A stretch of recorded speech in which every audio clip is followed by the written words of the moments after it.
Alright, it's Saturday. I'm going to do a little work on the Mustang today. Some wiring. We've got a tack adapter here. This is meant to use, you know, the American muscle style tack with an engine setup that is, you know, has a coil-on plug, individual coil pack type ignition system, which is what this has. This cover right here, underneath that, sitting right down between both of the cams, are 6 coils, and so we have one wire that connects and gets a pulse off all those, and we need this guy to do a little conversion from digital over to the signal that the tack needs. So, and then we've got this guy. This car is not an ODB2 setup, but this actually allows us to do this. And I mentioned Super Dave Shaw pointed me in the direction of this little product, and it was like 30 bucks off eBay. It comes with a cable that has the standard ODB2. It'll connect to an ODB2. It comes with a software CD that it's a little mini CD actually, a little bitty small one. So I guess I'm gonna have to find a little small CD player that'll fit in. Ha, just kidding. And I sent Fluboy to the that'd be Matt, to the junkyard to get some of these settings, or some of these plugs, and there's 3 pins off of this that we need, that it actually uses power, ground, and then there's a signal that comes out of the ECU. So we're gonna get to work on hooking that up, doing some wiring, and you know, we've got our wire drawer open down here. We like to keep all of our wiring nice and neat and organized, as you can see. So, all right, we're going to get to work. Hopefully we can get our tack going, and hopefully we can get our computer connected via USB port to the ODB port, and start to get some data using the software there. So we'll see how that works out, and we'll come back and keep you updated.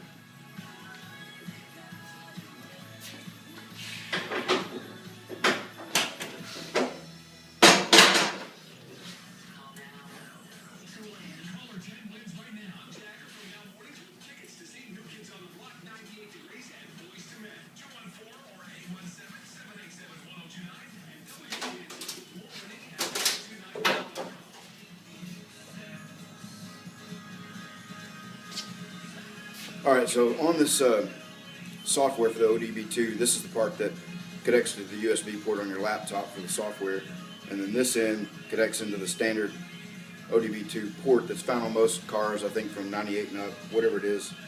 But we only need 3 wires. We need a ground, a power, and a signal wire that'll connect to this.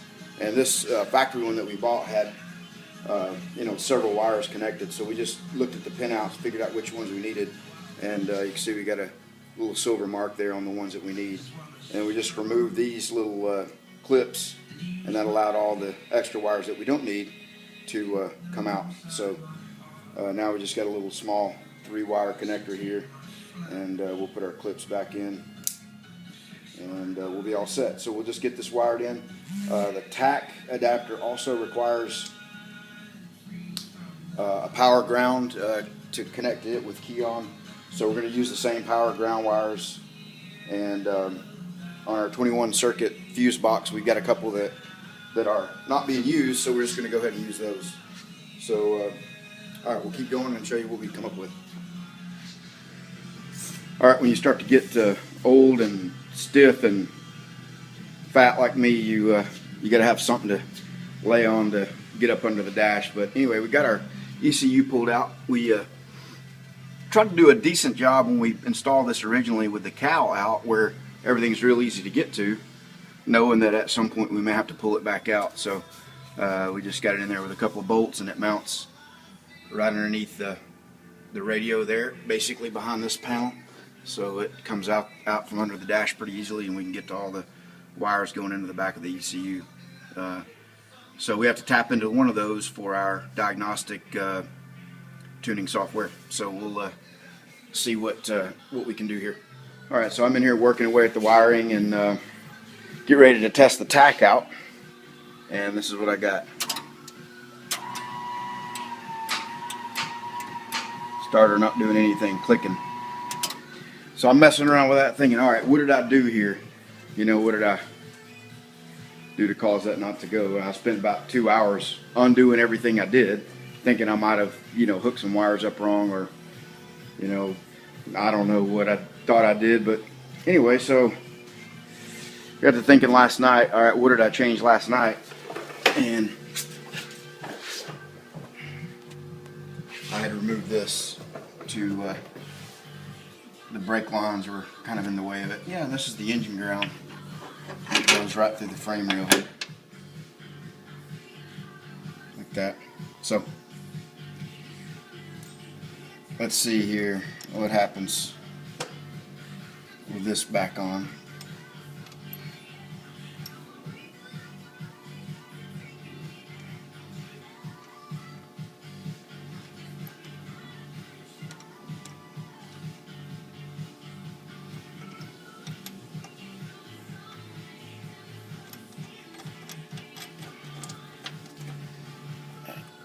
Come back and tighten that up. But coming back and tightening stuff up is get you in trouble. Just might as well do it while you're at it. But anyway, let's see if this solves the problem.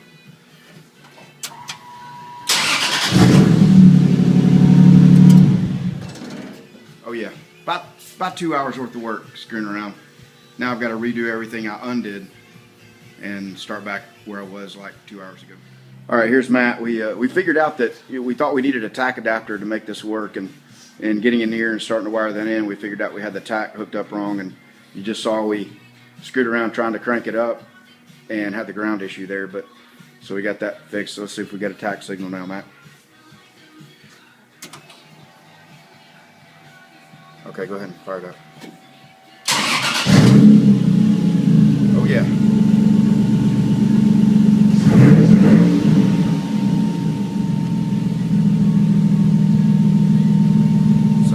Like it's idling about 850, 900, something like that. Put it in gear and let's see what it does.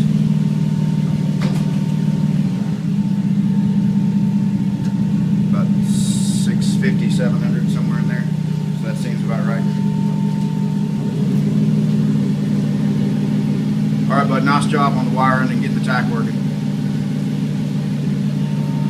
Thanks for doing that. All right, now that we've solved the tack issue, we're gonna work on another problem here. Matt, go ahead and push the throttle all the way down to the floor. So let it off and push it down again. All right, so he's got that all the way to the floor, and if you'll notice here that there's another 15 or 20% of the total, maybe 30% of the total travel of the throttle there. And we got an issue with we bought a kind of a hot rod roadster style Lokar pedal, and it mounts, it's got a base that mounts at the floor. You can see the back of it there.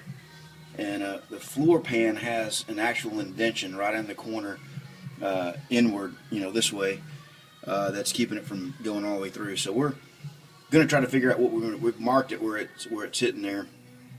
And we may be able to just shim it just a touch, and then use a hammer and do a little clearancing on the floor pan. But we may have to get more serious and cut the floor pan and notch it out there. So we'll have to see what we can do to get this going. But hopefully this will pick up the extra power we need, you know, because in a boosted application you don't really get boost pressure. You do get boost into the engine, but you don't get, you know, it kind of stays in a vacuum state until you go wide open throttle. So we will work on that and see what we can come up with.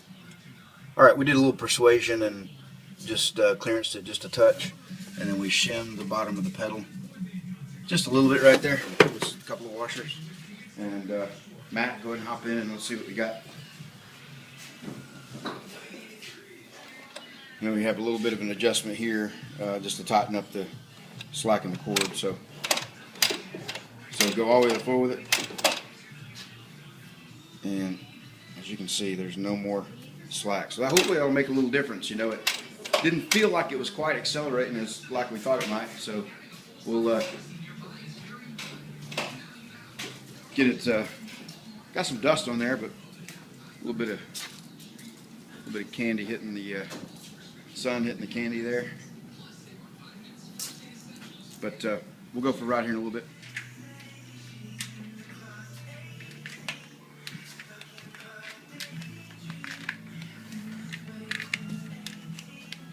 What you doing there, bud? I'm putting these wires in here. Cool, looking good. Oh, yeah. All right, making a little progress on the wiring and the loom. You can see we've got our harness coming out. You know, it's all wired in or secured into a loom, and we'll make a little bit of loom going right here to a relay that we've got mounted out in the fender well. We came in here and put some little tabs, and what those are going to be for. You can see the zip tie in there. Those will end up being, you know, to secure that up in there, and then wrap the zip tie to it. Because we finished and body worked the inside of the fender well here, there wasn't really a great way to drill a hole or anything without making a mess. So we just used some panel bonding adhesive and put those little clips along there. Of course, this will be up in the fender and you won't be able to see it. That one's not very straight, but anyway, I think it'll work. It'll hold the harness up in the place, and we drilled a little hole going right through there, and then right through there it comes into the engine bay, and it comes up and over just underneath the back side of the core support. A lot of factory cars are that way, to get things over here to the left side of the car, or the right side of the car, driver's side, for the lights and turn signals and everything that are on this side. So got way too much wire. It's way long, so we'll trim it to fit. And so anyway, that's where we are. We'll keep making progress and hopefully try to get the front sheet metal on this thing here pretty soon.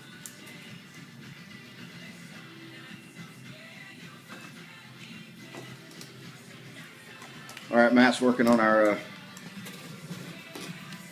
I guess those are parking lights and turn signals, all in the same, going the front valance here. And so getting that ready so we can kind of see where our wiring needs, how far it needs to come down. So Matt will get those on there for us, and we'll go from there. So what you doing over here?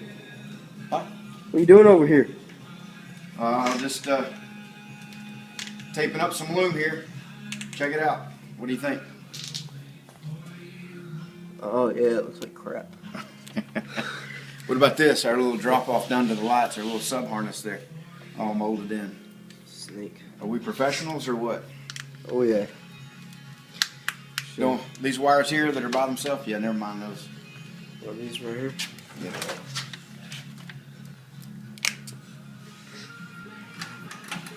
You know what you're doing, or are you just kind of guessing? I'm winging it.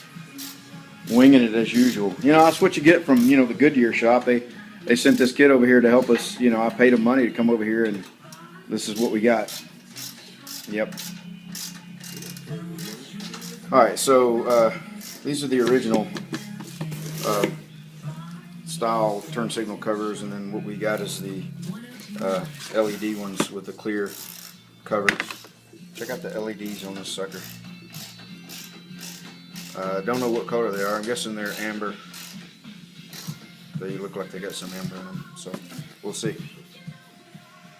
Alright, here's Dad messing about. Let's find out what he's getting into over here. Alright, so we got our headlights all, or our park light turn signals all hooked up here, the LEDs. So here's our turn signal. Well,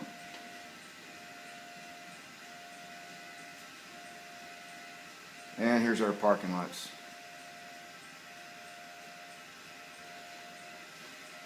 Pretty cool, huh? Oh yeah. So let me ask you a question, Dad. Basically, all you've done is hook up some lights. Why are you making such a big deal out of it? Listen here, give me that. I'm the camera guy. I do the camera work, and you do the working. You want to step outside? All right, what do you get? This is what you get for making comments like that. I'm going to show you how to take somebody down. It's all about leverage, okay? It's about getting low, who can go the lowest. All right, you ready? Yeah, I'll hit the car. Yeah.